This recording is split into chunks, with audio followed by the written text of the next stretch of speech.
ana ebe omo patrols ewo ye mantem hanu muslim eninti anu no frame say obeta kwemu na obeta kwemu no say mi say na koso ase edwumayefo bi ne aposifo bi ham ewo nti memra nti baba metimoto so ameko no ana mi say police ni ba kon ama warning shot mienu nti ebra oma warning shot mienu no edwumayefo ana mo pomo no duane kakaka wo no mo no anko won echi nyina no say police bo no hold on me won say car na park we pacho wutie mi abra engine na 6.1 how the break kuma Facebook ara be di ho adanse police car na park video na me hwe na park woni fa sir ena omanfo no bi atwa ho ahia da bu ya na se prekope omanfo ni dwane kikikiki na ba ko da fam o sha red okay ali etwe ni nyanto ye no wuti mu se red way na to fam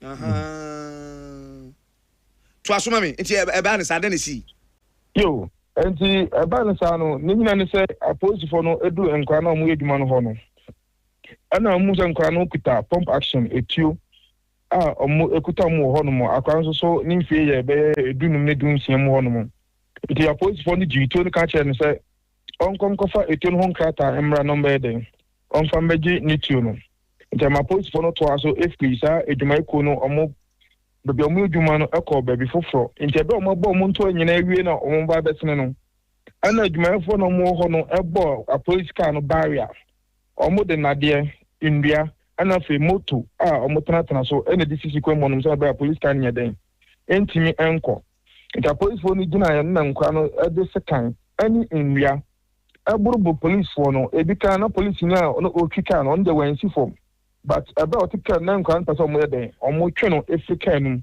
ebi so person omo attack police ni ba kon ogina enche no omo je ne AK na ekuta no no emti ama police na omo person come no gini to ama one shot me but enkwa no esan say sabi ebi ji won hu di say etio eka won ankonti police ni ma one shot me nyina no omo anya de omo amfi nti wa bra omo nya kwan di nwa no buru police ni ba kon no oyemre ama enkwa no timitam omutu pump action na omu edi dwane nje ba omu di dwane na police ni so yede edigu won so ama otia omu se fetu ho enkwa no aya so ne o wan fetu no anto ho the sense police ni nim se ediaka no odi abono na se kan ka odi abono na wanya kwan afa wutu de oma kwa ma fetu no kwa na se oda no ho tu no tu na ebia na wo de odi nkan ekunu na sa de na obe defend no ho na what wutu na fe what ma banya etio no afa enti police no to abranche ni tu emotin na etio na abranche fire on the gun no osanso fa na de back wow arapa se pepe na chuku Joseph Kano ye morning show ni so say pepe anyi bi afri man fa bi anka sabe na o tahen sabe na mi gina kuko bi so na eben be bia asem se se to ndika tu mi na ye morning show tinti no na untimi mbe ho ye ugina ho na ohwe wo mo tina mi gina ho me fa se be 200 meters from babia asam no ekoso ana video no so na ekoso no na phone na me do so ma kwala no se o fa nko she obi mra no ono na de me phone no video no wow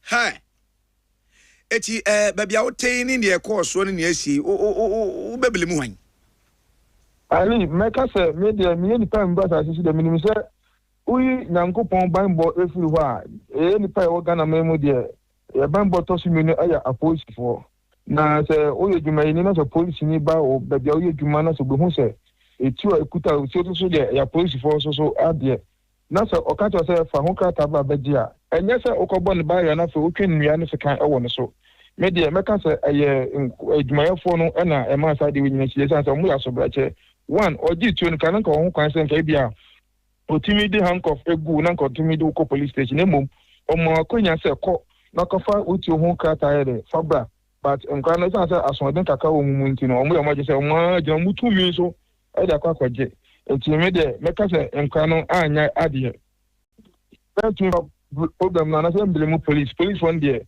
omo 100%. Right, okay. Na baby na wo tey na wo hwe. Ekoba se approach for no ana de otutu no tukowem kura enka wo mu nwane. Say otu fa nipa no. Ali eto no the two to the corner of the cattle back cook him and Quanam ana baako so atutuo no toa so mienu ne nyina ne nkwa no anyane na yɛ nkwa no na ebi ansuro etuo no sabre na etuo no mo retrieve free nkora no no mo san kura bi mu ana because si e betutuo baako mienu onwane de na bia won so wo de wa pratana so ana me kasa nkwa no bi ho mo je mo hu de sɛ etuo to a omo nya de enka wo mo eno santi na ma omo timi gina ho saa no Eba chobra angel and 6.2 akoma ze Facebook di wo de woko na de otiase e moje pram no so asema ya mintimi enyi wei live enchrew media law no e wo ba bia esi eti moja se mintimi fameto na o hwe ade no a ai se quota e fini nine ni trousers no ya pia bedu na nantu wo ne kafo no ene free na nantu wo ne ko ne nantabro so no aye tum ayaka ayi obese moja pa tuntumi abehu bia moja ba yem pese obehu moja no enye obi atimi hwe moja awurade a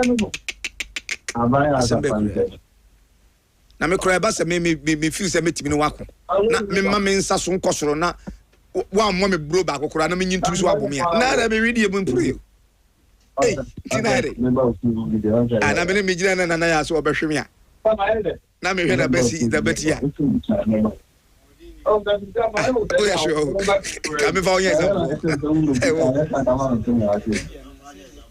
bema asem na ya na menim se mrantie no makoma aba omo yem aba fam de meboa de omo se mrantie na omo ehu omo video no nyina na ya mrantie omo free chrome ha omo free chrome ba kwa ya fe ho no mo dominance aya river ofen ana ni krono ya de ani school mu no etwa ntamo de chira dominance ana ebi ka se ampacho ana de chira dominance aha ho na mrantie no free ba be yedwuma e wo school mu ha no sei dominance ya central region dominance ya train namhoi patron dominance ya former transport minister ni kurum dominance emrantie ni nyina fi dominance me patron emrantie ni nyina fi dominance mo na jira kan wo nyina fi dominance kurum omu nyina fi dominance ho ba ete se kuromani ba kokora nkan de bi kuromafo ni nyina no omu nkodwuma wo ho ai se bia wo bia okor edwuma ewo kuromafo no so bia kuromafo no ko wo edwuma no so bia ho fo no so ebe de me patron we se omu ya edwuma omu boss ne hwan adwuma bɛn no omu ye na hwan ne da wo mu ano me patron de wo mu se edwuma no so na akwakoye no ai se galamse no mo de ewie dada enti nkora no kasa na de chamfan dan dan ni chire aha mu ye kolikoli eti dominance for mrantie nko an no so mu akukuduru dominance for mrantie enkora na yes anya man krom ha krono so no aye krom mienu na makadi na bom deporting school mu deporting de emme ba bia assembly yen kra ba bia assembly yen de ye for school mu aha na ai ye ka sei approach for achibia na Pacho sisia de approach for no entime NCBCC because ni sisia no approach for ensaka ni a etuo no eka ne nan na oda ayarosabia about gusu da ayarosabia nyina so aban kaba eda ho da eda ne nsa aban kaba na eda ne nsa no kura hiame se ne nan no obetimi agina so me ba chobra angel na se petrol kuma se Facebook na bedi asemi ho adanse ma me hu se ade bi na etene kwa enya akado bitumen you can say quota ye quota ye moja but money ye mu bi yentimi hwe adekoko ntina ya ye black and white abrante ebra unya doctor de obenya na nante so ali ba se msi ye na ko me fe ma tam msi moto so de ma kan na se mpacho ma kan na se abrante we ni nine de nya de obenya na nine de nante de so se ka se ni nyina ebu ama nam nyina atema ka kete aka nam kete pa leso ente okọ ni pa menu ka ne kuta ni nan sanzo timoto no so ntini nan ne de minji ni se ebe ye ka na ji se dade no so na fe o de crutches aka ho but se ni nante ko ba se pa de mi gide ni musa my god is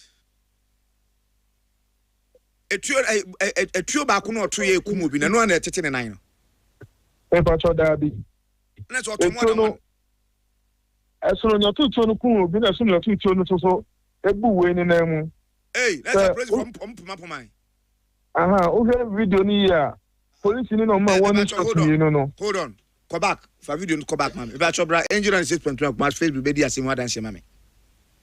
Boys no quality for a microphone bluff. Omo makoma yo mo yewo. Na me nuane ka ye dia ye mu aten, ye mpentem mu aten wa ha. Ye nti na police for ye nuanom wo fa anom ne ye abusuafo. Omo go sha atade na omo gina aban afa. Enso kro adwon omo gina aban afa na kire se omo san boye enso ye ho ban. Etimi nuane ka sa mo ti ya o kan se uyi nyankopon bebo ho ban afiri asase su a Ghana fo nyina police for. Ti se police ni bi hu se okura tu ana wo ya de na obi sa ho asem anu atobo ase no yina no. Sabi omo odam na dwumu da ho nti na di atade ne hye no. Ti e ba se opese o kire ne se sabi Mr. Meko onye obi na meka bia ba no wo ye twompiata ye gang leader opotem to makwan a abaso da wo ye makraman kai ene se ye ka se nipa ba ku awuo ya a obi anantuo nyina tete no ye hwe video no o se dey wan e poma de na wan e kan de na ko sen o hwe video na police yin o ma one shot me no enkra no emfi awo kan ba bia driver ne ete no ono ana fire ba kono no nan a obo ba kono nan mutu esan say enkra no mu gina ono ne side no mo so person ka omo yere no eje ono ne AK no efri ne nsem enche mo person mo yere ne gina AK ne efri ne nsem no ntino ana ono so fire ba kono obu ne nem no o hwe ade obu ne nem no ono so epen police ni na o ma one shot me no nti eso ne otu tie no kun obi na so ne otu tie no ebu ba kono ne nem asem ni fiu odi panyare o so okwaku ose mumra na mumfa mun krata amaji mutuo no meboa no correct abusia modeshie afri mu memamo yako monso a modeshie didem monso memamo yako mamu nyina mo shedin be ma ye fen community abate naturally ye da se pa yo me suma da se tumaburu no fo wate mate mo so your opinion leader o kasa o mutie atu omfo wate materially wo be ma pie kuja o da se ne da from team kaja obi ba wan ko fie kro bi kro anidi breadwinner pa amomi yani mra ye ho mama yani mra ye ho so kakra se ye fun tantan ya na man krofo didi o blagwashi o ta se wo do wo di chabutu ti krokura na memia so enko fie anajo na hwe nkola bi hra ma be hra me do nyame wo fucking man out we wan ko fie krofo be fucking etu na mo value ho oh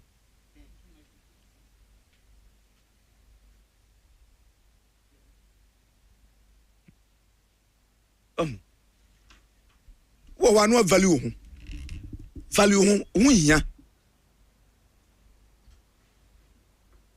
posi ni de ko be de na akọ kan se ba ko dibim be ma wa na ko wu atebu ha wa dibim da lumbare kan esi ya kura ya ti to ho na ya simple na wo ko gini tuo odi fo aborso se sa na tie dia na ba da ba makra ma be kame ya ne to tuo no ma wo mo tu tim meje ya samrante ko pe bibia ba abahwe abusua ya pressure wo fie pia ba abonten no ayedu site a ne ewura fi pressure na wo fie no yanko a the pressure na ba fie more the pressure wo me fie pa na mse be kan ha se kan nyini su na meka we na be kan ko ene ma mo ahye bola mkura but pressure ema akura ba ekono mo kra ma me no fun bi compete na okra ma me da wa ram sa na okono no fo se hey wana do wa be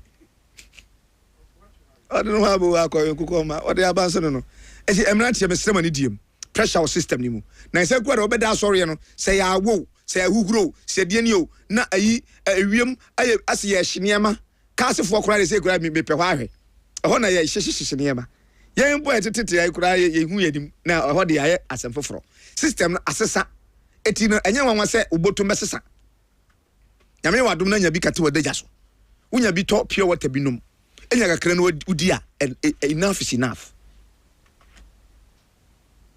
ana tintintinti pin so say ya ne edeba na me example as say na ya so bebo me a na me pa na chewa na ayeden sin say me hamoa ne dia face wa no wa pun redeem black was be with them obe pata be na me hunu so nya agoro me sa koto am bi ni kodi awe so no my homeland sem kwan so me ready to me ati ni police ni nko e so pa so wudwane je so e be ma koda adwane e ma omo jian omo na so to fem ta grofo yo mo asem ba me kapa but the tom na bia na ya hwe omo yi ya mo ya inferior omo ya weak as omo ya common crime ye ya mo ya ha ya me police ni mu ya ha because omo mu binu ma anya omo ni ma yie nti ama enfantefo na kodi mfa ba akofo na ya fro omo nyina enfantefo but Ghana police na ho na de e wo say yeso omo so na omo so yeso to the extent that police ni kura itu na so kwaje last 2 years kusie hunti kusie kuma ukwa ne so police ni a stop car kikirikiki mini de okwaje ye onye so onya bi manu a nkola na akwa chene wa mu kusie se ne ye beji kusie kikirikiki na my police ni okota ne so agini tu as a parliament ka chose nya na sesam eti wo so no wo 2 mini kura wo no wo ye ne ma nwonwan sa no a ye beji utuo ko upre kusie che tuo no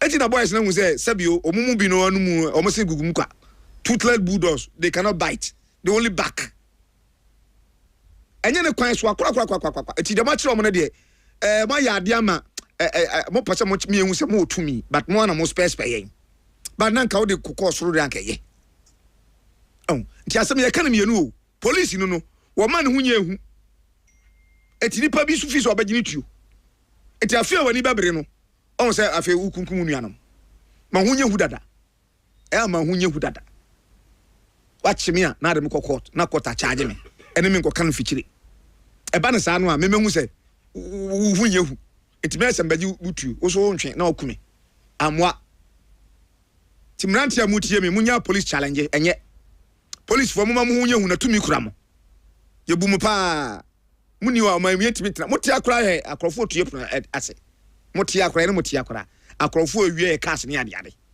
timi me nam na mtiti di ni bi stop me a na o car alliances ne ade me say car no obo hu ban ma me majapade obo hu ban na ma me timi ma bi ase bra kwesi na nsen DVL boss betena ha si e no ka kire say o drive it na ukura DV na mbisa say na obi police chi DV ya or excuse us yes or excuse DV 2026 am I it will be a DV 2026 e bon account this year na enema minu either say aban wa kwaje bi anawawia wanu na wa print dia bo owie no wa ka che say chise ekoto bi ba ansana police bisa me am DV that say ma say yes am I na emum ubuku dada no insurance dia eye adwuma kotwa insurance na fa ko bom foforo ne ba no ate na dia bom insurance dia carry forward at the wedding kotwa fast well educated be traffic mu ya be 30 seconds no they can say me kire me na tomi tiri better when I dey my school insurance no so kra no ka chemte me nkotwa mame ame ho nyon no police no gina ho no na kire bi asem bi ni a menya ayi ahotoso ba bi but obi hu ye wa hinti umpana asem ntie police nyanti police bi asem bi anye untie mi tie odi mi ko school ho mi ma hu se minim hwe ena de nya de bia so na minim metiase eti be sramo ani die mu amlantie titru amabai mo ma na nya se na police fo na no mo na da bi asem wo ka eto asomu etu ye odi akoli kai odi akoli nkrata awen ko fa nkrata abra on kan bonne nkrata nso de wo ba bia fita nti no ade na krata no we ati we am ye betutu asem ye de anoko ka won krofo so ma asem kra simple kra ukoya ka simple kenye tue kra na ekoto mami na amabra ko nuni adaje ama kwa aba o mejo so ali nempomai nyame adomboko boya mane ayi abutiri ka case akozi sai matese si ye ja o mo asan achi wo me no ka say ono nko ara masisi ya asan achi ne de aban kaba egu ne nsa e de ne ko mienu a e ka na ho ne de netimi aka say ebedu anwumre no na nyame ya adoma omienu no ebetimi akwakoduru efie ni nyina ne se ena no pay ena basic district court no e kwa asetena unim sankasa na nkasa de anka the court ne befra na eyefebo abosum ne de to so mienu February 2nd and a court in it share. And no no chairman material say court no opinion better so Benny's mensima contract say or no a relieving judge or a so for inti or no de ontimi discharge will be na say ontimi Emma will be a bill name of the court near the anaba or Timor for a court near the anaba na a bro be do yeno and or chairs attorney general so a chair say Oma file the friend discharge na almost record ni say own discharge a Lord Shen and Bernard Edu na enka abutiri kankwa enti omo koye the friend abridgment of time na change na say 2nd February na court dey asam ne share omo ko stay court ni say on twe emfa emra nanim emawom eno ne friend abridgment of time instead of 2nd February no and a court ti ase a train date ni 2nd February eno dey aba ene nti ene ye dom ko ya attorney general so ye kan say ye discharge enipa mienu no and a lawyer Oliver Bakavoma was said that nipa miensa ene ye dom ba nti ene ye discharge ampa court na ti ase ehwe ye discharge mienu nyina miensa ni nyina ene miensa ni nyina court enim wona te so mo mpimpo ene ye sanche miensa ni nyina na isa say ye che miensa ni nyina na mienu Oliver client mienu Bernard Edu ene abranti a friend no abutrika Frederick Kumi no medical a file statutory application wo high court nti ye do mfi wan ye san do mbe wo high court ha so isa na district court no ama wom discharge wom nti no automatically be kasanka high court dey no ayemut se ka se bibia yemut dey na automatically ewu ne maame yam se nyinse be ka se na nyinse no wapon anase akwala na wu ne maame yam empie kura ma bontin e be pia na say automatically na high court dey no ayemut na say ewu na no ene ye de ne ba ya the lawyer be withdraw application is and say na district court no discharging him na say ye ma omkwa ma omko ene court abontin e dem okra ene omo ye so omochi abutrika and the lawyers ama kwan e say dey court dem dey untimi nchi obi nti e say court amane discharging the soko eno na ene na kobufu ehwe jinja no na sotewo ene na lawyer for bon komo ni nuanu mu din komo sere bon komo sere a ene you PC court dem will see abontin corridor mu wa ene yes gentleman you are under arrest lawyers ni say dey court court discharge o mti si den ye chinam se dey onu nko a ene ye chim eno ka say na say be sema na ya chino the handcuff egu ni nsa onu nko a ye de ne koy mienu me ye Lord Shen ene Benedict so no ye che wo kan na mo de ya fa handcuff to wo nsa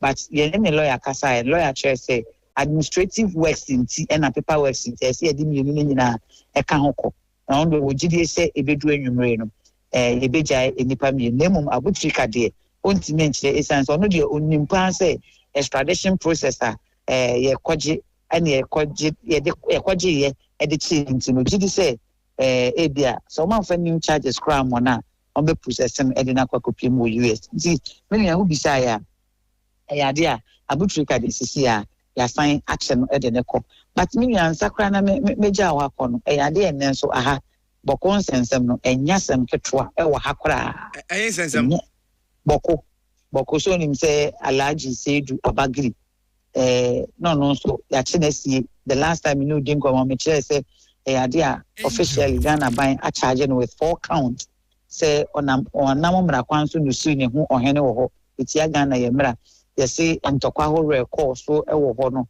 ebi wo ho ade tuo wo no e wo emanti train wo ma umtuo mo mkoko ntokwa ne ade tukwa edu mako 9 ene ye de abo Alhaji Seidu Abagiri papa ne 78-year-old man adana ye de ne ba court na hu say said oyare pomakura no enipa ekura ne mu ne de ne ba na habeas corpus application no as say tie ene ye de ne bedu ye no so ne lawyer Martin Pebu abe withdraw in court and striking it out as withdrawn ni nyina ne say yenti na ohwehwe papa no na osusu say ya che papa ne na kwhye NIB akachia yenim yenti yesan say ye charge ye no na ye charge no na so time court ne share say ye mra ye ne dey na wotwetwe mu a ene ye de papa e be pie mu e wo court officially ya charging so automatically na case bia anywhere will before the court be the lawyer Martin people so withdraw the habeas corpus application and a court so ejina so are striking it out. And as at now there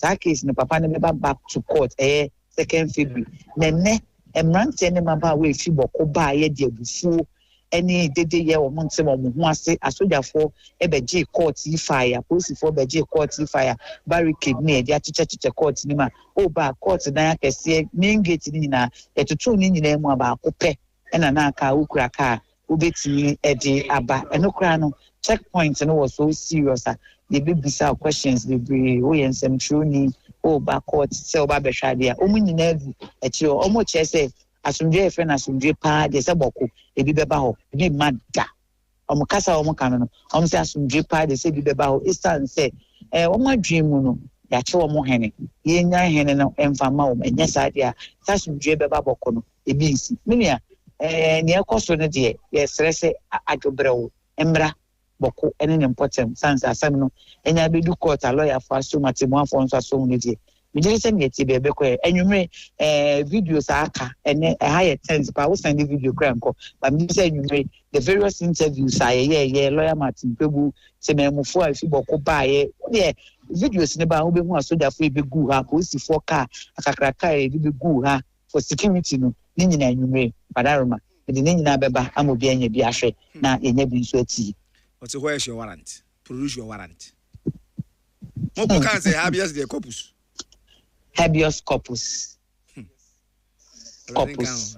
Actually, say produce your warrant. The client. Hello. It's Fanny Panebra. Produce the person. Fanny, yes, show Fanny Panebra. Be anti money panel by say, or didn't remember. David, so who is so be natural nipa na see. Enti so nipa na ye anase either so be natural we see anase aban ewu to me bo nipa na ho ban no e bia influence interior minister anase police anase obi natural emra emma onipa na ho kwan se oncho nemum ye nim ne enti a ya chew akwhye ho ye hu enti ye be catch court na wo to me pa obetimi a show say Fanny Panebra. Inti ye kwa ni akoka che court she onipa no na onfa nemra she institution no onfa onipa nemra o de ne ba no onipa no ho ye no be more reason say we ni na machina asan and when ye be she interior minister so onfa papa nemra e na ban nso asi achi e na wa charge papa no inti me o rehwe no me the number me so match no say it was Alhaji said Abagiri versus the Republic. Then say, no, they abide the kind by court. And a court no. They say court no so and no. And I say abide say, where the kind of member court say you any nyabotre matter. And abide no, I say abide the papa no so about court. Or no, they do 9 and abide no, and they abo papa. Until automatically me and do see and I see. Yes, sure. Lawyer so they say me do apa. Me do buy into man can maybe catch a court and say we anyway into me do buy and catch a court and say ampa me na me de papa ni see. We anyway we into na me de papa ni see because na me prepare kwedu dia bon. They say mama kwedu. Into afi me do aba. Case close. Man, I don't know. Ya chino. They say ya cho class and remand. They say the order remand and custody or lawful custody. And we the upieto no kran kakra na ye ntwa no kwa wan we ye beti ano na ka ho nti upieto ni anu ni na ka ho asa we ni we ye emra pa ya de fun pa sister esi also bi akosua bi o odi fo bi na nam ni di nkomo no se bra se nyakopon na o se ko mo obi ani na ka bo di awie mo be ye se be pon sa mo sa we ko no we ba is serious nti eno na akoyo onu di kan si aban no I say oh ye hunu aban ba no no the flower na she na chi e no dey ba odu court no bie mu no se aban o si papa we no so wasi mi ane me dem aba bana china machi nti no onu kwa de me ma bone kwa adu for onu do si ye hunu e na me ma bone kwa adu for say or that lawful custody nti oni hwe kan bi or the bema kodi for I'm a baba. What is it about that court? Who has educated was any idiot can go to court. Go to court. Anyway. The court there you can go. Thank you very much, my dear. Running come welcome. Amen. Come on, Decade. I'm a black one from Sodian. Court confirm. Who is a lawyer no so or shame ranona or can prepare po. Lawyer ne can brand prepare was say, Chira watching no more be quite do, not changing Cosidia. And the end so no, who teach any pan found dear so, sanity, anti fanabra, anti no honos no, say, or trick chida. I'm ready to do most of the Sierra Munyamon called you know, but compensating now. A Bible and Tronye, but you will holy lies on true. Yes. Maybe you'll chat through the sea, Waddy. And okay, Nipan abandoned this your nest in Omo Quadum. If you are not quite soon, a baby pan ne bambo, Jano so I can be uncle for Colangino. Cordena cost was where there be a cosua. Now I am on I'm ranted to me to the Kakra, you chomuti free so, Kolawa school my chomuti. Now, no overload no Mukas or the son of Mocanadia, Namakani. Says one year, overload as well. Now you do see, say any question. Said I think what top a man one Casemu. I say a banana in the church, Rabeba, because my fidia, no boy for doing Waja. Now, dear, and you are near Gugu. Tiabuan Namwa, but to a better trip. Now we are not Pamo about so question to be jump over no cockra. Zeddy. My uncle is here, lawyer Kusi. Lawyer at the saying. Of us here, why a fet? Medasi. Now, a client way. I'll go back. I'll go back to Germany. Now, organization Ben Amoyan. Minim, maybe out. And the only way. Kotokokura Bobo Kora Stadium Grayanko. Now, client Iba.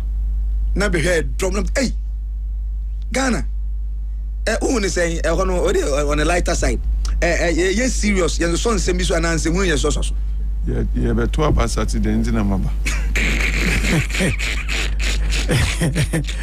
Okay, Matty, I'm a professional man.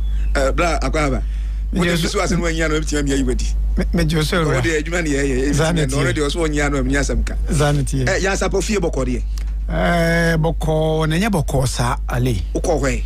Meko.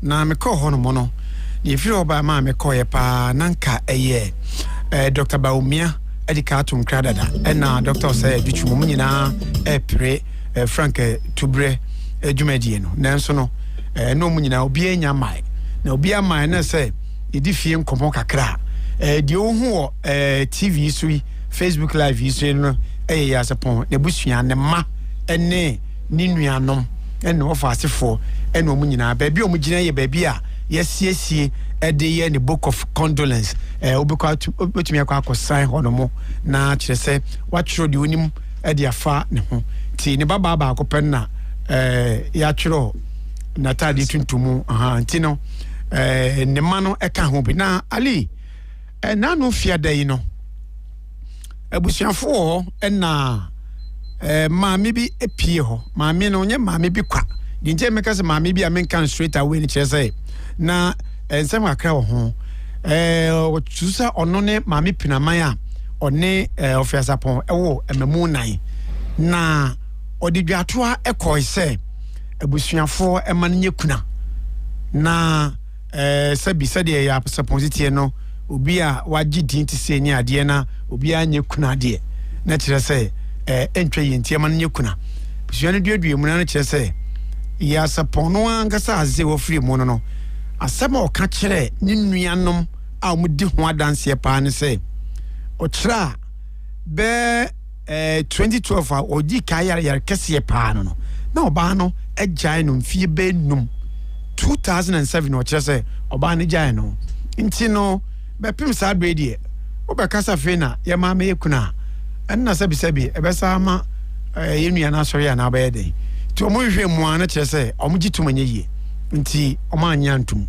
e ma oba no esan esori ekoi no koye no ono no oba nan oba no koye chi no enna omo wa mrantie ba miensa ahyehyɛ so manim mbowura fi hɔ no mbowura fi hɔ na enya abodru oba no ba ya koye no na se na adakoro no a eda no a enna mrantie ba miensa omahye face mask ebowura efi hɔ no na omwura hɔ no no na alibaba na anodin no omwura hɔ na ba bia ne condolence book yi dai ene bia ne picture a wo hwe no Facebook yi edai a ebo ya omko salute ye ai omo salute wie no omo se kaka moto bi no omo salute wie no omo nya abrante ba ko no omo so na so efio abrante ye hwan ya muni abusuafo ni bi enye ndi ne hia mo ye hwan abusuafo ni bi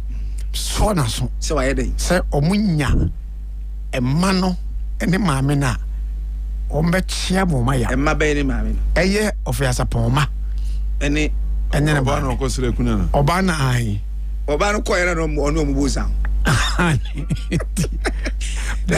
oba ye fast e kon na so na kon be so sa na kan me do na ono mo se e ya sapon e ba no emma no ene oba no den no ma ya o munya o ma kon so omo ba ye hwe mu kire se bro mo ko tena o yire pa no omo gu omo e boss ono wo se omo kire se ya sapon hwe wo mo ma e kan mo ma enti na ne papa ye nyina no hu se omo kogu nanim ase ewo oyire pa ne de omo pe wo mo tese no kwanya bujuo mu ena obi anso suru ti bra omo ekowie ye no ena na ti kura wanyina je so oba be di kuna kura won si kura bi mkura to ya na busuafo ho ne police station so kwangwa no mko sha police fo nse police fo ayi ne pa mienu a omo bo ban e wo fie ho no mo na was say the Ghana for wa anya legal wife ayem twema wo wa anya legal pa se wo be nam niema bi mu saade e pani fo nyina kwa mo so ehwe fom sa kan go fom ye le obewe wo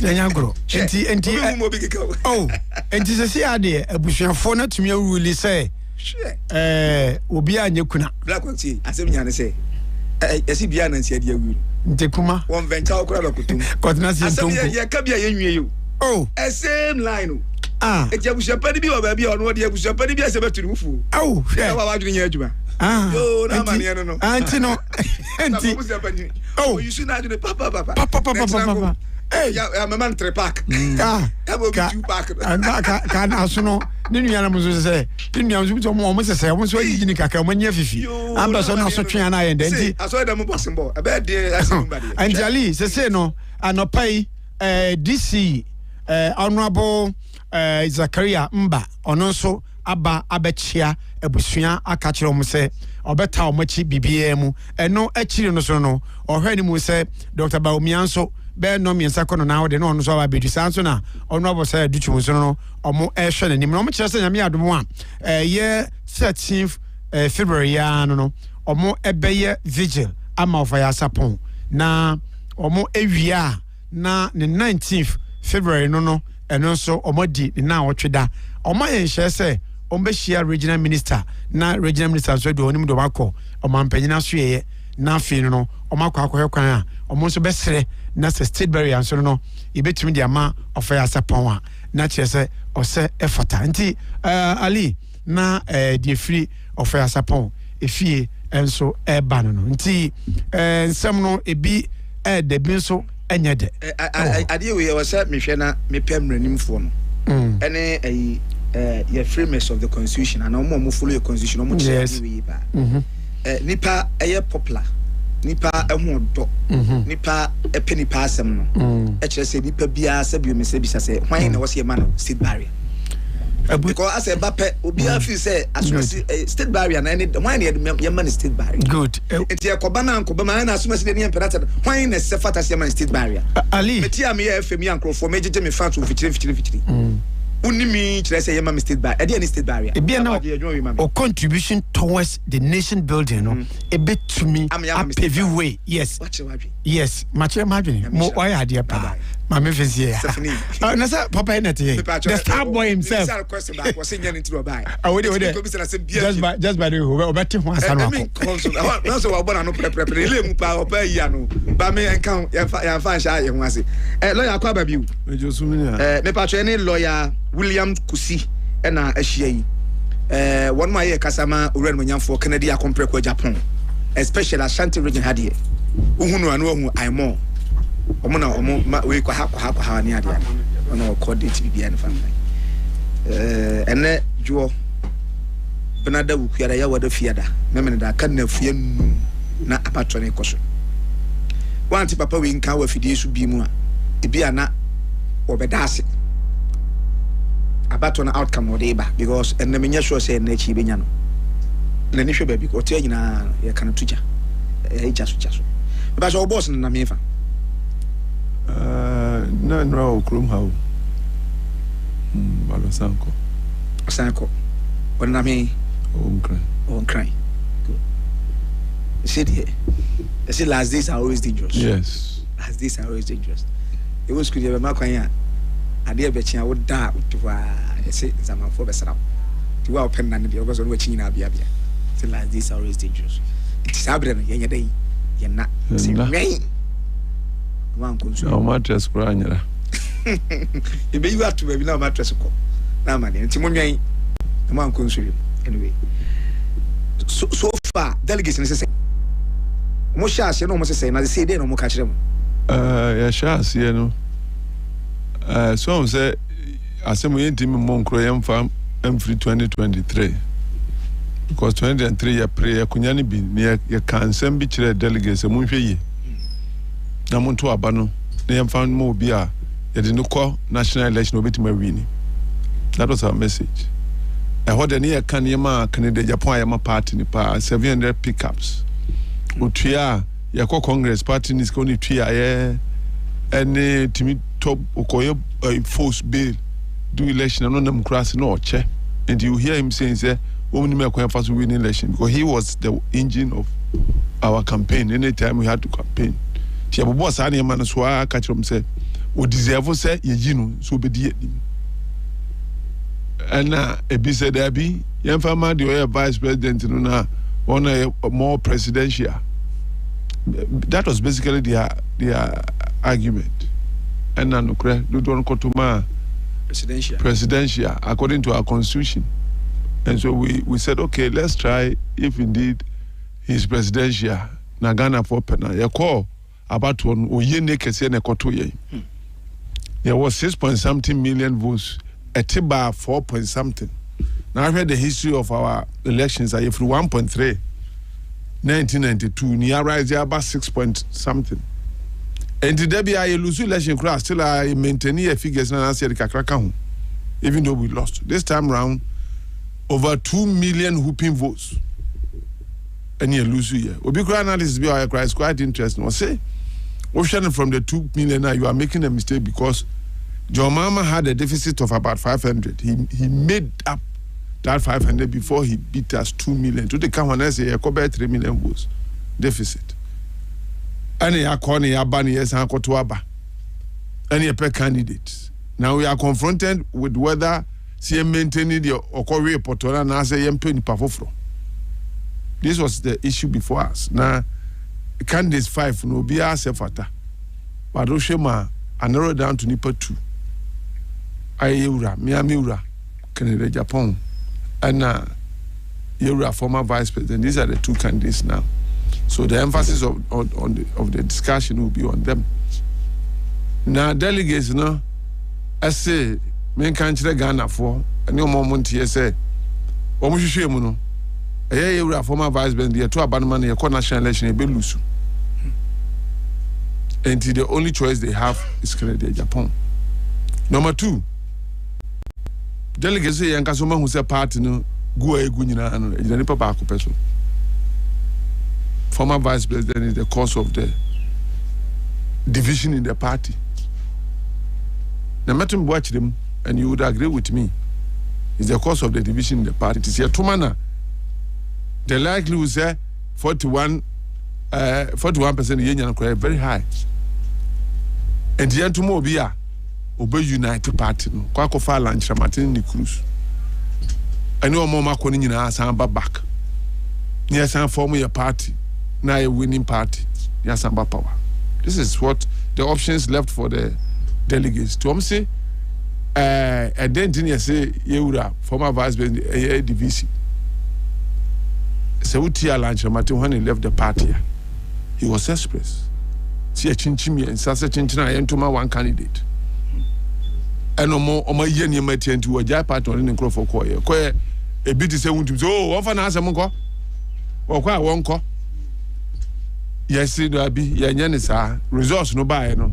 It became obvious say kwa na affect ye na senior professor from Pon Boatin and Suba out.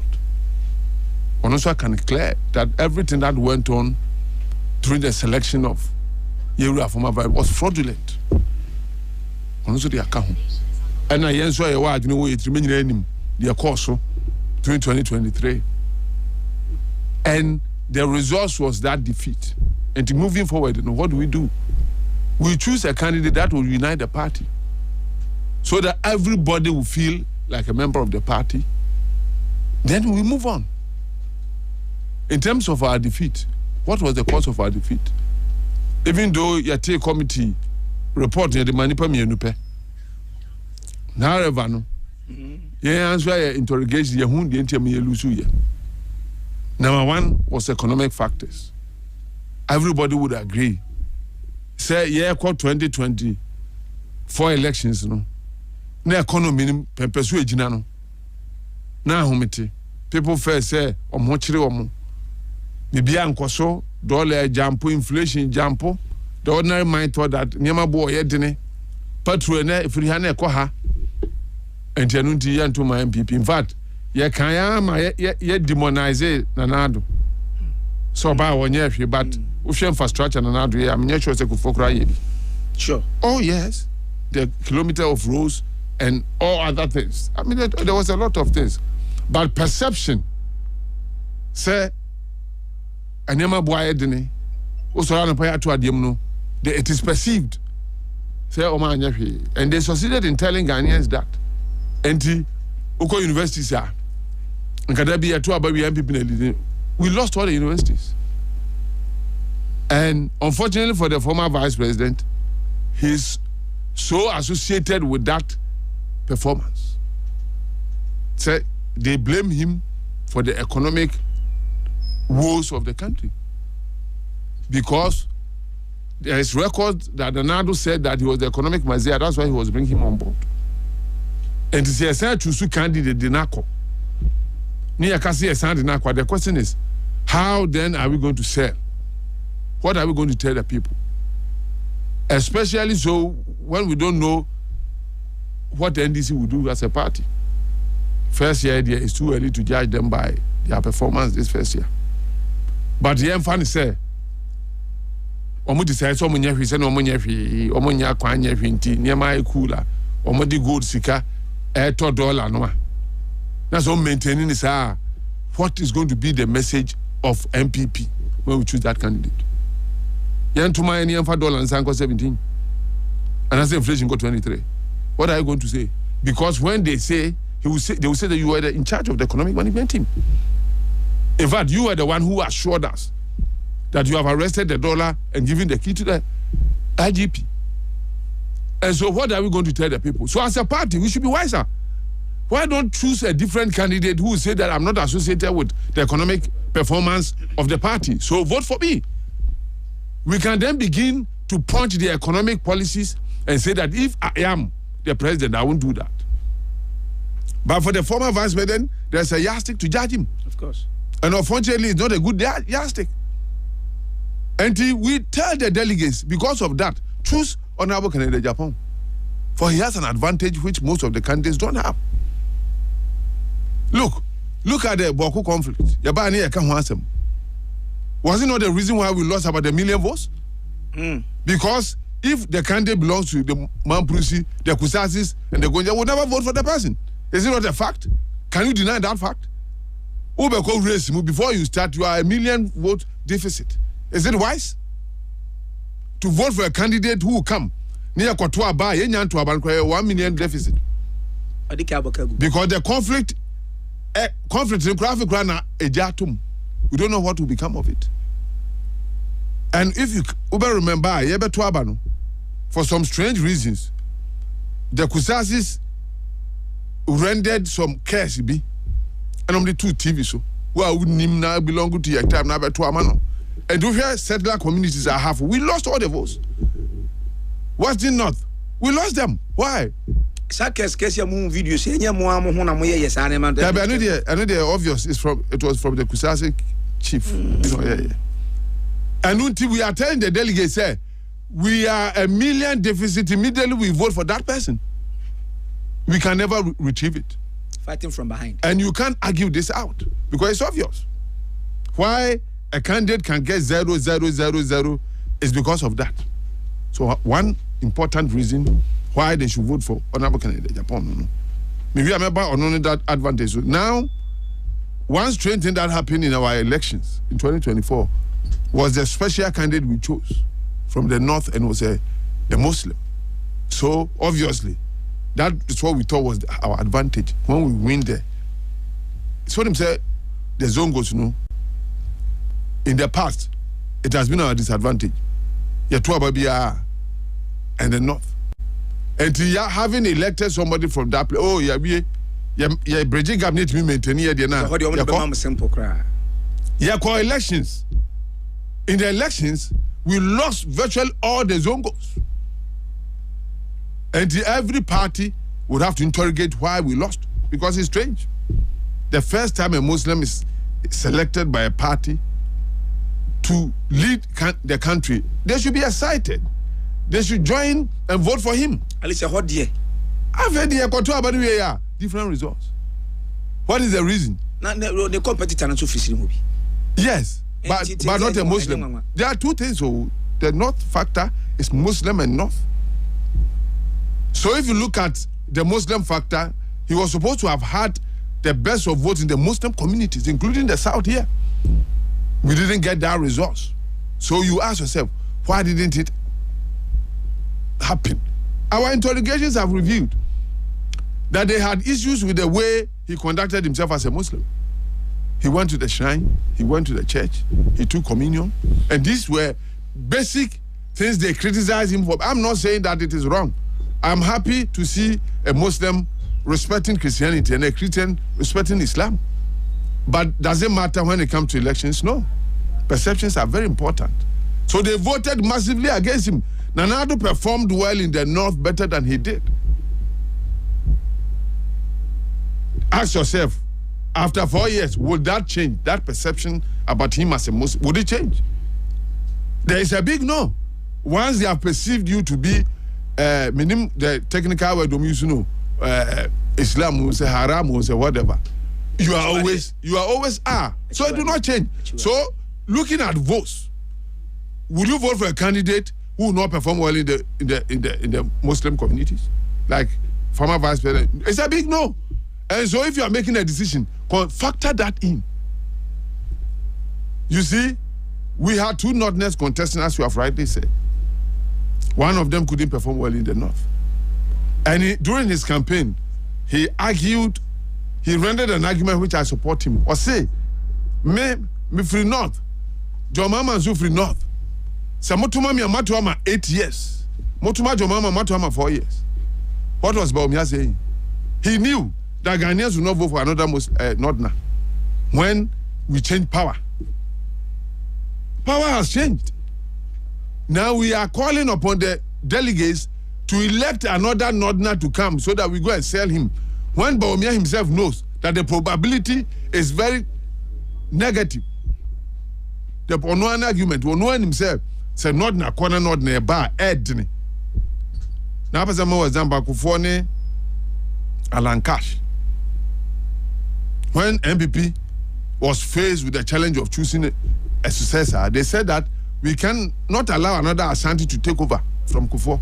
One of the major reasons why Alan Cash couldn't win. I don't know. What will Ghanaians say? Asante Fonko and the president, the same applies to the North. If a Northerner has become a president for 4 years, near to about the Northerner, because it's easy for NDC to go about doing that propaganda. And they also a big disadvantage, man. So I'm saying it, and so if you look at, and you see, his candidature is also a problem. The first time a vice president is contesting on the ticket of MPP amidst a defeat that is so resounding. It's not like any other candidate or no has been associated with a party that lost miserably because of performance.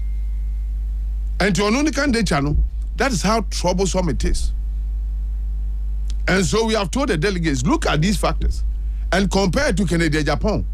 who could have a simple message: job, job, job. Vote for me and let me give you jobs. Who else can say that? Because former vice president or your baby says jobs now creating never him. Onya 8 years we create. And today I was listening to a communicator for former vice president. He spoke so well and attributed every good performance of MPP to the vice president. When asked about those things that didn't work, was said, well, let's be fair. Can you convince people? Say every good thing was him, but every bad thing was not him. Now, Sebi, they spoke as though Nana was not even the president of Ghana. And the BBC are on the air, fine. We give them that credit. So the negative ones, so no afar can. And we are saying, say seriously speaking, if MPP, I believe I've spoken about divisions in the party, wants to move on as a party and have the chance of victory in 2028, the candidate is not the former vice president. So then who is? And I'm saying that it will be Kennedy Japan, who can easily look at his records and say that I will give you jobs, and say that I am somebody who has died for the party. In fact, delegates, usually me call delegates, so I tell them, say this whole issue of leadership, look at somebody who has been there for the party. Because I can't say, sir, if you look at how Kennedy Japan has died for them, in fact, all the sins of Kennedy Japan are related to party. Even in the latest battle, Okoye winning a legal one against the investigator, Anas. Do you know what it was? It was against Nanado that the man was trying to trap. Unveil the secret of Anas and how he was profiting from what he was doing of finishing with 20 once and for all. But to go do America cried that he was so embarrassed. So he's a spirit, Kennedy. He has fought battles, including fighting with women, which many in the society have said no, but he stopped those women from misbehaving. Isn't it true? As of now, mo dada and for now, nyom kunyeno. As of Papa na Okrumano, are they not functioning? Now people don't know that Kennedy Japan decided to contest for president because as of Nesomra. People don't even know. As of Okudam Okrumano Kopan, say yes, raw. Your bomb pioneer, your Niswadi, which has a 1 bit imagine mind. And at last minute, will show up. He had 37%. This time around, he has done a full contest. He goes to the people, and I'm coming there, the delegates. Munyi kube ninjirame okura kube, okura bro, okura body bia, and okache Ghana for muni bibi. These natural things that God gifted to us, I can transform them and change them to wealth, and employ you and get you something to eat. What is our campaign will be that? And I don't know how Ghanaians judge somebody who is presidential. A presidential person is somebody who is deep, who doesn't have a slavish mentality. Who can brofo say a slave? Also now happening. Who can brofo also happening Ghana for? Who told you that? That slave mentality is suited. That's what I presidential. Who told you that? Who told you that? Have you seen a leader who doesn't fight? Who is a leader? Won't fight, who's your leader? How can you be a leader? Kobisa Yas Antoa. Kobisa Osetutu. If they were gentlemen who were smiling, no, they were fighters. And that is who Kennedy Japan is. A fighter. He fight against systems that are negative and promise that he will come an act of revolution, do the right thing. He will see a contrast near Kosaya. No, be adding 10%, near 2%. And that is what it will never happen. Delegates, yes, Remo. Yeah, cost crew. What you brought for the SP? It's one of the minions. Yeah, they are about to do politics. Yeah, they brought for the leader. Let's change our mindset. Let's be real. Pajini nyadu atibro for. Abrabone dear, may say me personally, if you ask me, and you want me, if I ever have any position of appointing people to political office, I will not appoint you. Word creation is talent. And you'll be able to make creative word though. That is why people have been in politics, because they don't have that idea. But yet they want you to give Ghana for them to create wealth for Ghana. How can you do it? What do you ask? Do you know what the Numa is? Adan grant me see be why my police am a bokro no who to me see adan. Yewra Canada Japan before he came to politics who are ye a mufuo kakra for nipa be 1,000. That man. Even when he lived abroad, he created employment in the US. But taxes bad yo. What are you talking about? So become Marafoka. Trump become Marafaka. You know, America is the greatest nation net. How can you say Marafaka cannot develop a country? Is it out of ignorance? Brofuni edibumai. And the moment we've told the delegates, this is the new Ghana. And ya brofuni edibumai no. Ya dinyan sani nimdia. Ade your pragmatism. And ya edibumai. Now, cause kuna uko doctor that said utimidi president. Who told you that? It's a misconception. Let us deliver ourselves from those slavery mentality. Let us choose a man who has the capability. I don't need to tell you. 16 companies and more. And he doesn't be relevant. You get the point. And please, Mummy mistake, you're mistaken in Japan in our body politic. You've been here for the rest of our life as Let me wrap up in a minute. Auntie, yes, sir. So be a support to you. Only baby. Now the issue of security has become an issue. Threat of attacks and all that. Yes, Ramo. Vigilantes. Yantu abandon chain. Yantu abandon cool. Yantu abandon obi amuyam. Obi kwasia. No obi awini. Yina ebe support the panel. But in the context of this nature, Obi Timkajo said, "Now, Vice President, how do I contest him when I don't mention his name? Is it possible? Is it not hypocritic? Look at the insult side. Yeah, dear Kennedy, Yaha Nipa, Obi the Koka, Obi the Abronja, officially insulting him. He never even uttered a word. Obi and Anoka Obi and Konto. Hey, what kind of hypocrisy is this? Why? What is our problem? Are we programmed to choose bad leaders all our lives? No. A time has come. Campaign. We were telling the people, we're insulting anybody. Because concern number one, concern number two, and campaign message. Did we hear us say that? The moment you talk of concern, you are talking about the other part. Yeah, can't and Kennedy Japan has been on a program like this. No, soon. For Mother Ghana, that is the passion that can change a nation. It doesn't change nations. Change the nation. Soon a change the nation. And yes, them, one mistake. Now me and two Kennedy Japan. Me them say soon you say your father. I can say young, can say your will. I say we were created in the nature of God. So we have been given our free will. God has a desire, but it takes man to zoom into his desire to do the right thing. Yes, Ramo, let us do the right thing. Let us vote Kennedy in Japan. And for 4 years, we will beg him to come back for 8 years and probably amend our constitution to see him through.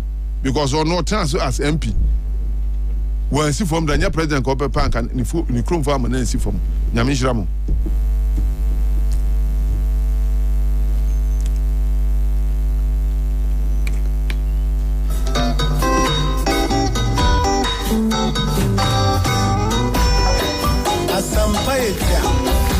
Obayansa fuso obunuye wankana asam. Zema futu sam kakre wa supreme. Yo kofi ya woman. Lawyer William Christino no. Attorney General be fatane pa. Attorney General be fatane pa. Attorney General be fatane pa na me bon pa say obi akoma so ade emrem. Na obeba fidie su biom no. What's it? Bulgaria. What? We are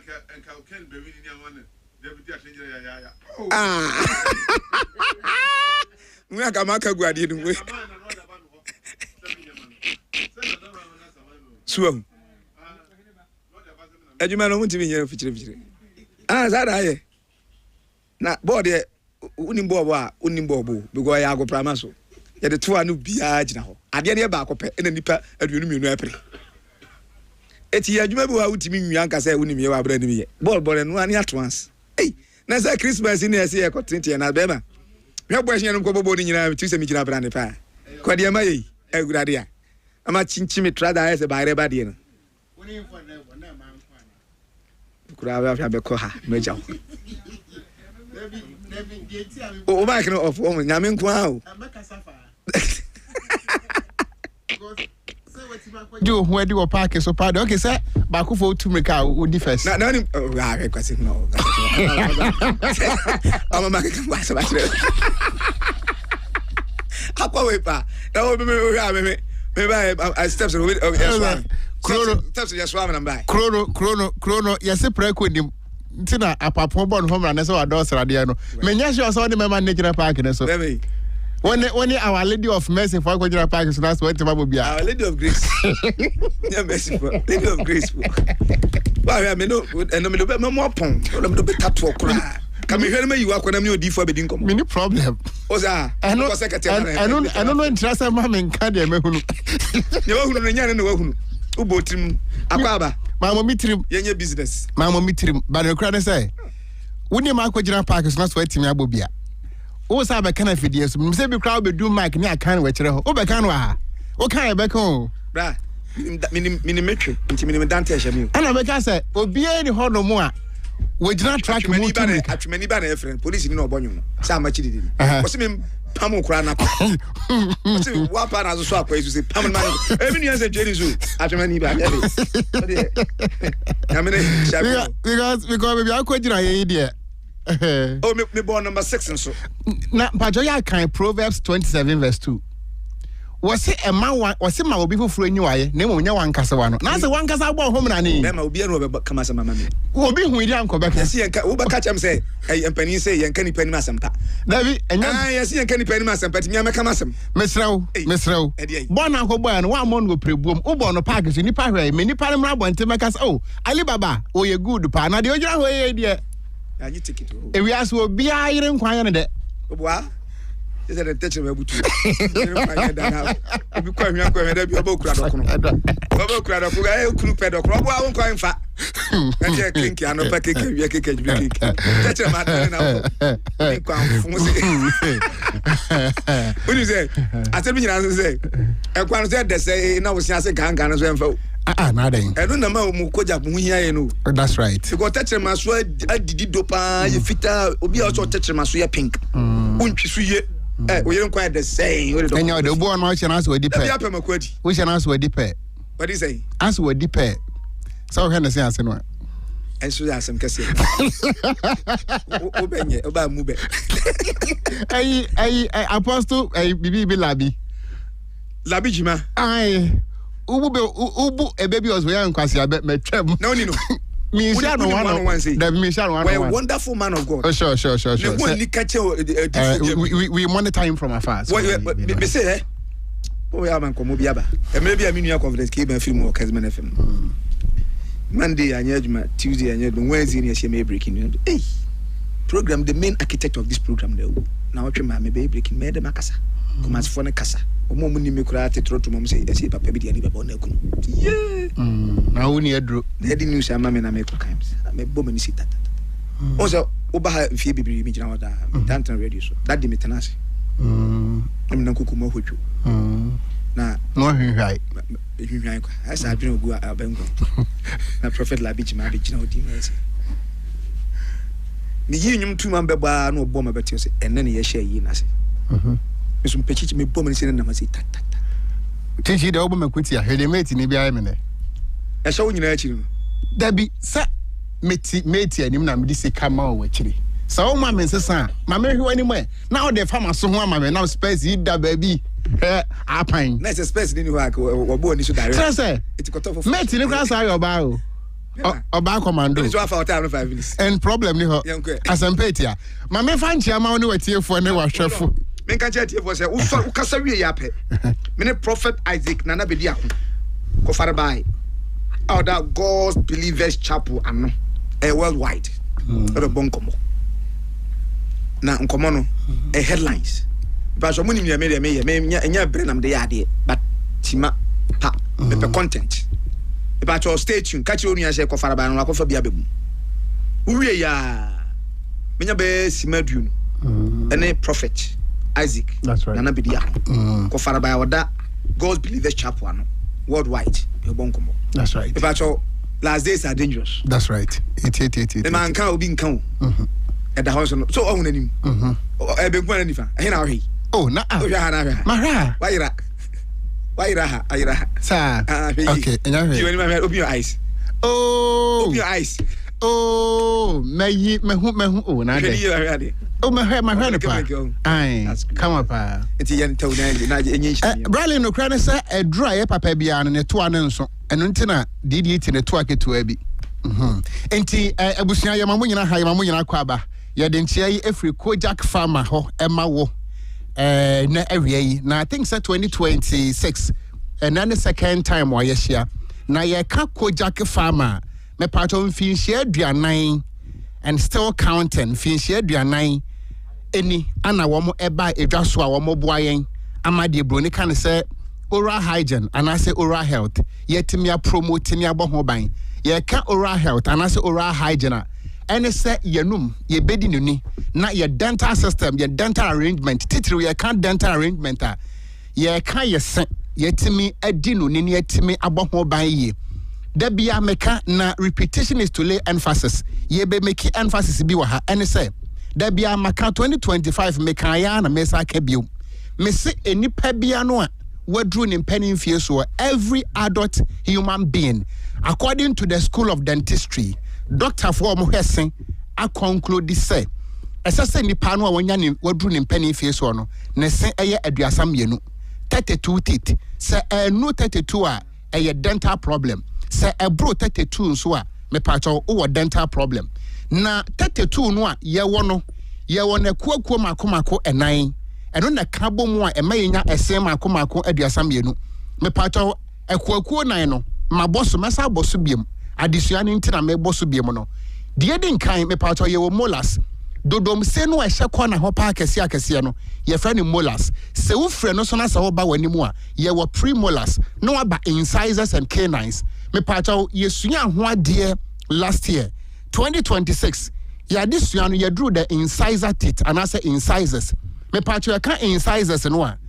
eno ana the frontal part of your dental system the frontal part of your dental arrangement me pacho yes no a wo kasa obi ehu edin kan no esurum bienu efom bienu no eno na efre no the incisor teeth me pacho ade bia no so wo hunu ho mfa so a esa ya wo hunu ana se esa ya wo mfa ho eno ntempese hunu mfa so a wo sa wo se no eso so that ye ka esen ho asem a wo betimi ahwe wo de no iye me pacho ye ka incisor teeth no a dentist and biologically yenim se wo ka aduane a eno na wo de ka because eno na wani mu hayi efom bienu esrom bienu enti ye de ya cutting and biting na mom se wo ye no free honom a me pacho ye wo bibia e friend say social no ye de edi dwuma e wo abra abo a wo bo no mu se nipa enti incisor teeth no one a play on a mental role and as a judgmental role ye ka on a mental role and say si amo hwe mo Facebook yi eswe me se 4 year edi animu yi amhu yi se efa mo bekasa abrante ne se efa pa me wan wo hu dodom se no nanso sansa 4 no amhu yi no incisors ne ya wo fani nti no wa judge se me sini nyina efe enti incisors no a play on a mental role at the same time judgmental role sounds na say mienu ana say 4 year edi animu mu hu ye no ana sanka enye fa mo beka ne baby sa abrante ne se nyefe enso bi ananka dodom se na efe pa enu nti mesra wada bo wo se ne ho ban na ya amfa mua waten obi ho no ma waten abusuam ne se ne nye pampan wo nanum nti wontimi ne abusua enhye 1 cup obefa no mo ano no ye mfa no mo ano bio obi so ho no mo wontimi nka asomsam e kire se problem e wo ne se ase obi ho no mo ne se free moja obi ho no mo ne se mo abone ntokro broni kan se prostate me pacho ye kan sa no na me recommend am am say baby awonam bia no aya na wabowura provisions to be e ben wo se nyame adom ye ma menom eni enuanom mema bi wo motonton saa niam ne bi wo traffic him wo se wo pe Kojak P toothpaste Kojak P toothpaste ene na mouthwash me pacho fa no ya wa person na ye nananom ka to ho se se kwaku si proye be kan somsam a mpani se ifrapo sen eno nti yenyu so kojak pea toothpaste ene ne mouthwash na intimemwa wo use so twi wo se a me patcho infections wo no mu a ye be ni nyina afri ho obi ho no mu a ne simu abone ntokro obi bo no ho mra ne se kaka eye na busua yade kaka ne tutu ne nanase kaka tutu me ma mese eno nti me so kaka betu mese me patcho wo boa hwe wo se ni ye emfa nkwahye kaka na etugu a wanim guase no aba afen nso me pamcha da bia me ka se yese no egusu fitaa no de ehu ne fitaa no ye fra no enamel ye won a certain thickness se enamel no ewedi out and say efedi out a eno na se bibi ka o se na efemfem o eno nti de obeya ama enamel no a regain the thickness ne back ene se obeyi so kojak eye F mouthwash and toothpaste kojak F mouthwash and it toothpaste the more obeya ne sa no say you can't dental arrangement and I said dental issues are the moment I better foreign material we are talking about aduane we are talking about insuo and nam ahoma obi on mo aduane a enyu no wontu me ni because in the senefemfem no yenyu so kojak F mouthwash and ni toothpaste na intimi emwa and what you know teeth whitening sa wo sene so be fitaa kama and no say we be use kojak charcoal toothpaste uko provision stores e bi wo ho uko pharmacy uko eye nkwancha wo mom ton traffic no mu a e bi wo ho me pacha obi wo ho no mu a ensa ye nom ese yesen research actually say too much intake of carbohydrate Ghana aduan ye de nyina nyina so carbohydrate starch and I say too much intake of sugary food anuane a frem ade ese yesen menka say ja ide ebia na ope na mmom no ahodaso ne be menti wo die no na wo use kojak charcoal toothpaste now the accuse dentist etu yanfo se yentwi yanse at least twice a day anopa ene anwumre ye ya ne sa no a me patcho dental plaques obi wo ma hwe ne se ase no a enye me mpese me cancer ewiabo obi won so ahwe ne se ntam a wo hu the difference between a plaque and a diastema ma ejira no enem natimi cancel sem me patcho mframa kankan na wonu mu ba enye wontimi ne abusua nkasa always no u feel isolated free say ye di nkomo a wonkwa bie wonu mu ana Alibaba ye doje eno nti ye mamode se be yusu kojak eye charcoal toothpaste na timi aboa sakwada nyamfinhia nsia ekonso a ne sen go through certain processes etutu na efifi me pato ye yusu kojak kits na yemfa mo akwada ne se ho ban ema no me pato mo pedudu atuo no woko edum blue light ya mo am wokomase asem na mekan wudru edum blue light opposite central market no ubehu se ya branded outlet kese bi busa se ope kojak for office no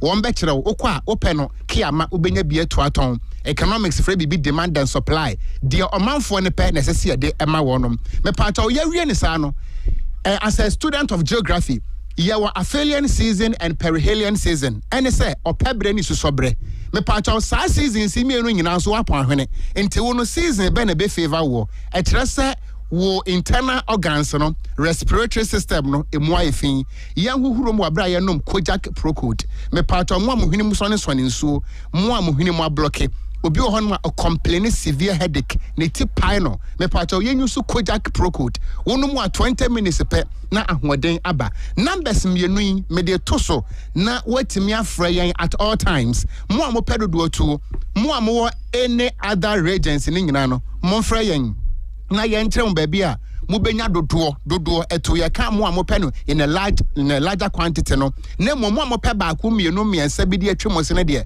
provision store bia no ebi wo ho pharmacy bia no ebi wo ho supermarket bia ben wo bi wo ho wonam traffic mu atobi na esen wontim mesre me die emfa nkwa yie saa na mensumentim meje wo de emfa nkwa ntina me de na mahwe ne yie no eno nti oral health any oral hygiene ya mo ho ban se wonom bon a wankasa no wonte Frisam penisi ekroto ohwene mu emo biu na mom de obehu aka kire ono opewasem se wonu mbon ayenta anka because the moment ebeka no na wa feel offended ntime paache wada yenyusu kojak charcoal toothpaste na yesene some pie fita kama enwo anwa any food particles yenyin free ho na yenyusu kojak F mouthwash and any toothpaste no na yesi afemfem ya nanko obo on mu a otoni mu a osim se moja nketenkete bibrali na I want to see blood stains I want to see na no mu ayekuro ne siase ayekuro onye romantic cry yes how it's how you romantic am cancer on me onye wo na de bone be no ai so de asama ne kan din na nyakopan fa so that's right wo de bie so akire ni tie din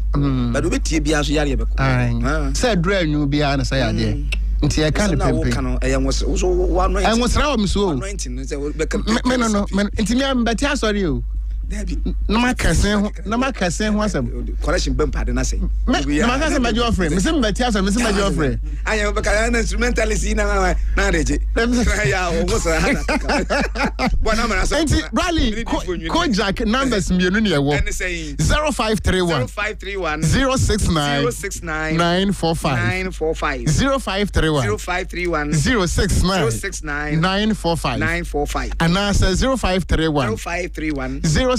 070 020 nti rally ya kan say nyina ya niema ya ka ho asem Pharmaceutical Council of Ghana Omajiatum and Pharmaceutical Society of Ghana and Food and Drugs Authority and Untino Kojak Yankomo and Yabeboye. Na Bradley Mebe Sergio Laka on my menkrasa memfama Mr. Me minti za tie menkra no imagine of pacho David imagine wasem fama obekasa manko wo benyi woni wo dimidi David asam kase dimidi Sergio mama mintimi ntantro me se waba Wasu otie manka atira sa manko etime abaje nkomo David wase menka no otie wase men waka no no wase menka ntro me ko batie prophet akwaba me no tell me ago nyenyenyenyenyen oh dey nam dey so for akwaba et say erade adom anyum tui be pa na ofili ni pare mo na nyuma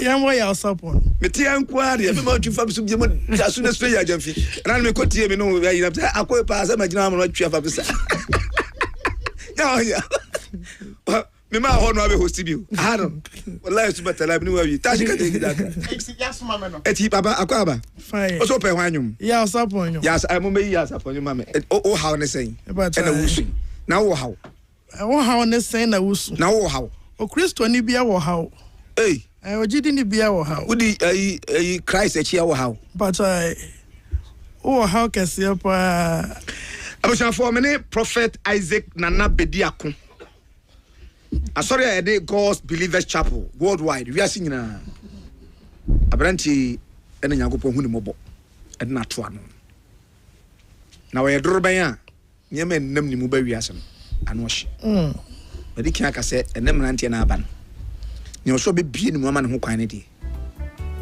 nyagopon obeye wo mo se ready be kwa wia hwe no mu na gu fo be so adaye be sham kom oso de elisa e bia na sha wan ko na do yimba abati regret awrani e should pass so what's what that one that would not me was selling that no right one can and a shell so it's true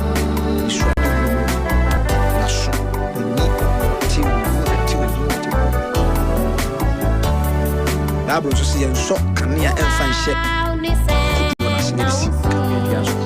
let your light so shine ma o kania no anya den enhyen se be o susu agya no be mu so fa so ti o kan da en she ka she ono an pia tibeti ti so na de urade aka che no ka che so with all due respect we are here to listen to music to help us Prophet Akwaba fine one moment when you na about the book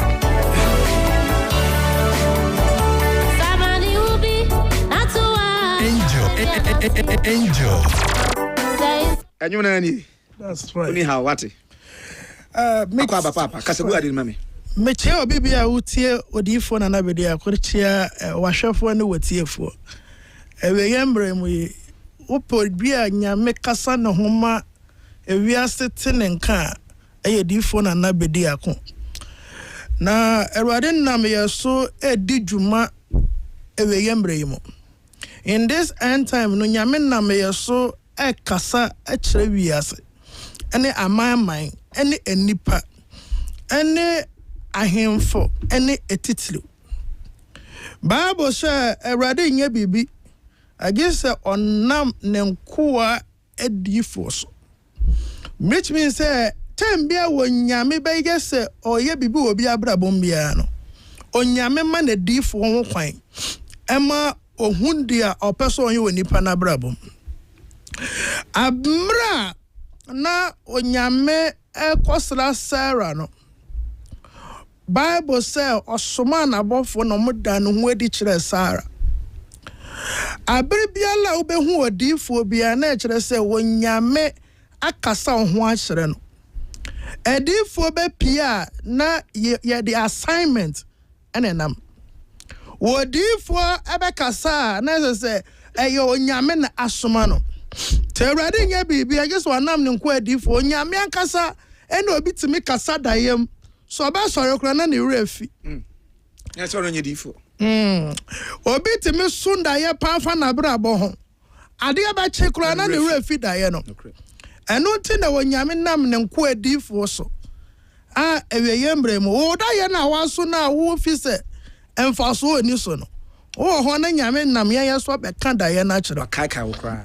obi wa onya 9 years no yes o obe doctor ba onyi na doctor na finitrim ba obe won se onyame na medi yesu no wakasa kire ye se wo be doctor se wo obe ya doctor o se hwe baby abrabo ye dui ba nyame ka se obe ya onyame nye woni pa na wodi atro onye woni pa na wotwa antro onye woni pa na waka na eni wo nyame so ba ya doctor o se hwe me metimi awie school kra nyame so be kwa brochire o so ne nyana ye ne hyebre so betena brochire ba abrabo mu problems ne nyama na enne wo ka brochire asankra na ne buofu but se enyame na aka wo hyebre so wo so ndaye na wo abrochire wo so ndaye na watu kwan wo so ndaye na wo ko wanim ni nyina no emmemu ya sometimes you need a prophet to confirm from the Lord daibe no waso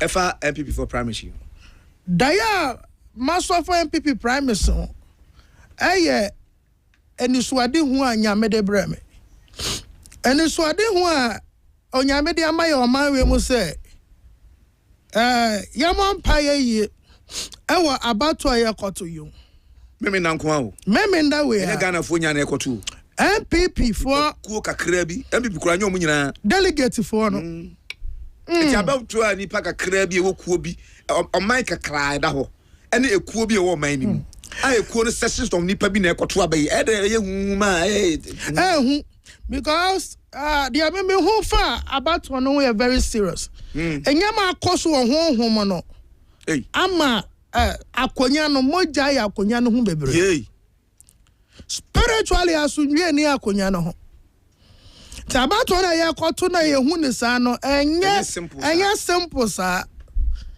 enye ade bia ye di bedi agro because ensam wa akonya no ho prophet what did you see ensam wa akonya no me won say ye peja akonya no na sunsum no ye di akonya no ade a shed Dr. Mahmudu Bawumiansem all of a sudden me won say enipa na man nyina boje so na watena akonya ne so na wiase nyina asom na Ghana fontie Alhaji Mahmudu Bawumia oyobi a onyame na eyi no oyobi a onyame na eyi no onyame onim pepeni ana onim agbeni Bible say oye enwonem nyinya nyankopon oye abode nyina muwura enti onyame na wayi Dr. Mahmudu Bawumia woyi no na emra da nyame de yi Dr. Mahmudu Bawumia no eye da ye call prime minister ye call election wie ya obi ka na say nanka basabasa besi e election twa ye mu yinim but obe declare say waje atum wan twama ya mo baba na nwie that day na Awurade yi Dr. Mahmudu Bawumia ema MPP no kan say Dr. Mahmudu Bawumia me Awurade de wa ye nti me 2028 akonya no ebe hye wonsa eti say prime minister here because me mean dey Dr. Mahmudu Bawumia be dinkunim obedi nkunim odi nkunim wi a general elections we wodi nkunim wi a general election no obedi nkunim 2028 obedi nkunim aye okune da nanim ye ku tokwane wi a nkunidi da nanim okono ka ho okon MPP for kuna me ko onyame ko tade bia fa nyame ho bia no me ka ho ye to ye me ku nyame ko tade bia fa nyame ho bia no me ka ho bi ade nyame bɛka na sɛ wontie abato na chide na bisi abato ne nsɛm akyi but maybe nda we akyi no from 1st February kɔ no nsɛm bɛsisi na akonya na amogya wɔ ho nsɛm bɛsisi na enye ɛno na yegu so bɔ ho mpae sɛ Awurade ma asomdwemra delegate akoto abana wi wo sɛ ho na benya ba wo mia bɛwi no wanya wi de be ne bisi ya yɛbɛkɔ court nyina ɛyɛ ho ma sɛ internal Supreme Court me pa cha ɛbɛkɔ pio me nteme ho ase bɛsi wow me mpɛs me bɔ obi adi internal abato bɛkɔ Supreme Court me pa cha embo February no yenwe February na nipa de da hospital prepra no na nya nipa ketoa teacher record it for me na de Mamudu Baumia hospitals awodo obechinchi mu ye bebre that says a lot of host enkonidi ane de but menteme ho ase onipa bi wo ho a onjintum ede na ma Nyankopon favor Baumia sa because of enamidi kan sha wase no because of oje about 22 mu na oti asese wadi nkukuo no that day ne na nyame sla no okay ana nyame de ayengwa ne share nsa te elephant no Baumia te so Saturday way Baumia be wini bibia ansesa no ya frame prophet na na bedi akon ewe Yesu dim ebesi na bebem message be pa na Awurade dia mawa na anu edin pa wa sorry yim unyame sumu professor wa wo yim message be pa na yame dia hye wa no na ni delivery no edin ma pa ana message na no odin pa na anu odin pa message nyame de ma me na nyame adwuma how many years ni me nyame adwuma 20 years ni wow message nyame de ma me na anu ya den pa ehu kase fa omawe ho eye bantama hene one otumfo ehu asem fasiha good fasiha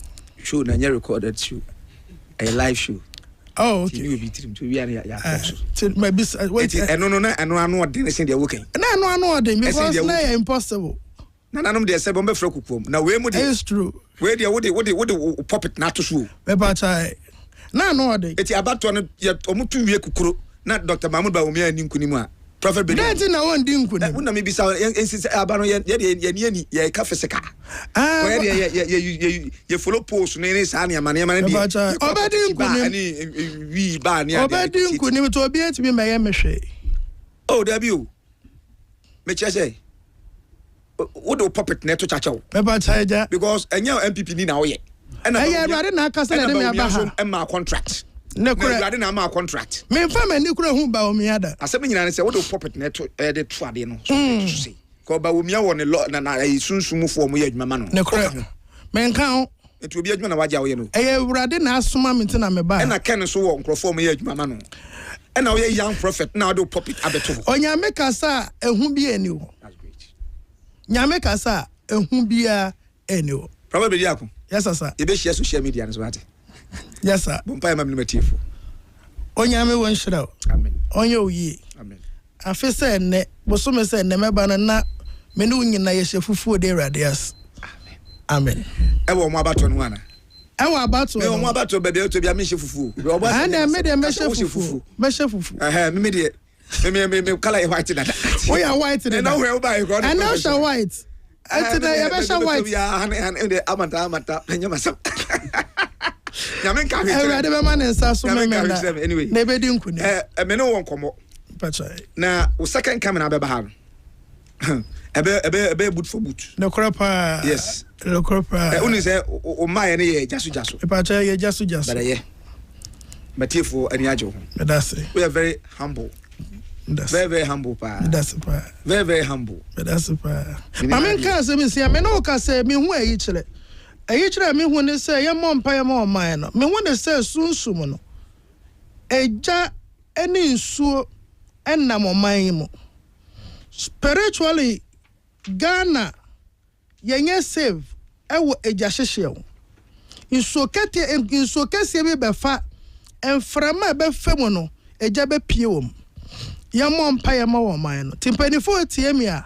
yentu wana mu ne ye hu adwuma amen oman mu fan poti ne ye carefully ayade a epie honhom ma oman Ghana enti no ayade e besisi nyame Free nyame ɛyɛ ɔbɔnsɛm na ahyehyɛ na afewem some de begu President John Mahama e jano enye won kwa na waka papa ese e repeat sa ba bia oti e repeat sa ya yes de begu John Mahama animu ase na natural disaster the other year president te no se otiso no ebeye nsem bebre Awurade hu ne mobo na omayen sode wo so ne ye mo ho mpai amen papa wo cha kwa wa yefa ba cho mewa Accra pick from one last stop Accra na wo it's na me buy me pentam san don't worry ye be din komo offer me da say na ye hu ye be ye ho that's Ghana nso pi na wo se ye hia de didi nkomo a emfa won ba bia proximity de ntimi nkate ye ntimi nkate ye me da say enti ye be din komo offer ne ye hu me da say fa na me because wo be koyi ye be frame from Jubilee House ye nya number ntimi so me nye PR ma mpacho you opportunity am be ma won Baba cho person ni odifo na nabedi akundi nkomo a na onyame nam na basa so nka anyita asemo nkyerɛwa fra number we sisi na me na wonkasa 024 7248 235 me fani biem 024 7248 235 onyame nhyira ya fra me difo nana bedi ako amen. Already show. Your friend Ali Baba Dankambary. Me American Muslim. Me chiwa de no bone nko. Already one kan on your kese. Ono fo nyankopo hu ye bo chine be hia bi. Upness